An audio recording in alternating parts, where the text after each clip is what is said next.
నాని హీరోగా నటించిన hit the third case cinema announce చేసినప్పటి నుంచి సినిమాపై భారీ అంచనాలు ఏర్పడ్డాయి.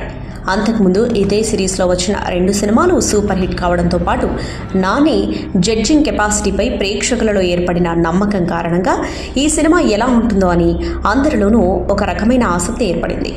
దానికి తగ్గట్టుగా సినిమా ప్రమోషనల్ కంటెంట్ కూడా సినిమాపై అంచనాలను మరింత పెంచేస్తుంది. మరి అలాంటి సినిమా ఎట్టకేలకు ప్రేక్షకుల ముందుకు వచ్చేస్తుంది. మరి ఈ సినిమా ఎలా ఉంది, ప్రేక్షకులను ఎంతవరకు ఆకట్టుకుంది అనేది ఇప్పుడు మనం రివ్యూలో చూద్దాం. అర్జున్ సర్కార్ హోమిసైడ్ ఇంటర్వెన్షన్ టీంలో ఎస్పీ కాశ్మీర్లో తాను చేపట్టిన ఒక కేసు నుంచి అనుకోకుండా తప్పుకోవాల్సిన పరిస్థితి ఏర్పడుతుంది. అక్కడి నుంచి ట్రాన్స్ఫర్ అయ్యి విశాఖపట్నంకు వచ్చిన అర్జున్ సర్కార్ దారుణంగా 2 హత్యలు చేస్తాడు.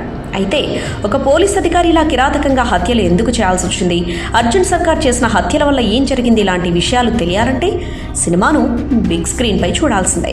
నిజానికి హిట్ ఫ్రాంచైజీలో వచ్చిన 2 సినిమా చివరిలో అర్జున్ సర్కార్ ఎంట్రీ ఉంటుందని ముందే హింట్ ఇచ్చారు.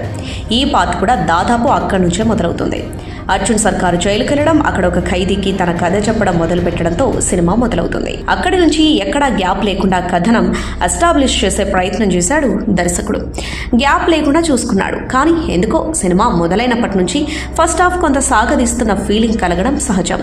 ఇక మొదలైనప్పటి నుంచి అర్జున్ సర్కార్ విశాఖపట్నం రావడం, 2 హత్యలు చేయడం, అంతకుముందు కాశ్మీర్లో ఇలాంటి ఒక కేసు అతని దృష్టికి రావడం వంటి విషయాలను కనెక్టింగ్గా రాసుకోవడంలో దర్శకుడు సక్సెస్ అయ్యాడు. ఎప్పుడైతే కథ అరుణాచల్ ప్రదేశ్కు షిఫ్ట్ అవుతుందో అక్కడి నుంచి కూడా సాగదీస్తున్న ఫీలింగ్ కలుగుతుంది. ఇంటర్వెల్ బ్యాంక్ ఒక మంచి హైతో క్లోజ్ చేసి సెకండ్ హాఫ్ కూడా అదే జోష్తో మొదలుపెట్టాడు. కానీ అరుణాచల్ ప్రదేశ్కు వెళ్ళాక కాస్త మరింత మందగించిన ఫీలింగ్ కలుగుతుంది. ఒకే ప్రదేశంలో కథ సాగుతూ ఉండటం కాస్త ఇబ్బందికర అంశమే. అయినా క్లైమాక్స్లోని 20 నిమిషాలు మాత్రం చాలా గ్రిప్పింగ్గా ప్రేక్షకులను అబ్బురపరిచేలా రాసుకోవడంలో డైరెక్టర్ సక్సెస్ అయ్యాడు. నిజానికి ఫస్ట్ హాఫ్ ప్రేక్షకులు ఊహించే విధంగానే ఉంటుంది. ఇంటర్వెల్ నుంచి కాస్త ఆసక్తి రేకెత్తించి తర్వాత అరుణాచల్ ప్రదేశ్కు షిఫ్ట్ అయిన తర్వాత నెట్ఫ్లిక్స్లో చూసిన స్క్విడ్ గేమ్ తరహా వరల్డ్ను క్రియేట్ చేసే ప్రయత్నం చేశారు. ఈ ఎపిసోడ్ కాస్త సాగదీసిన ఫీలింగ్ కలిగిన కొన్ని మూమెంట్స్ మాత్రం సినిమాటిక్గా అద్భుతంగా ప్రేక్షకులను అలరించేలా ఉన్నాయి. ఇక నటీనటుల విషయానికి వస్తే ఫ్యామిలీ హీరో ఇమేజ్ నుంచి ఇప్పుడిప్పుడే బయటకు వస్తున్న నాని ఈ సినిమాలో మరింత వైలెట్గా కనిపించాడు. దయాదాక్షిణ్యాలు లేని ఒక పోలీస్ అధికారి పాత్రలో జీవించాడు. సినిమాను 1 మ్యాన్ షోలా నడిపించాడు.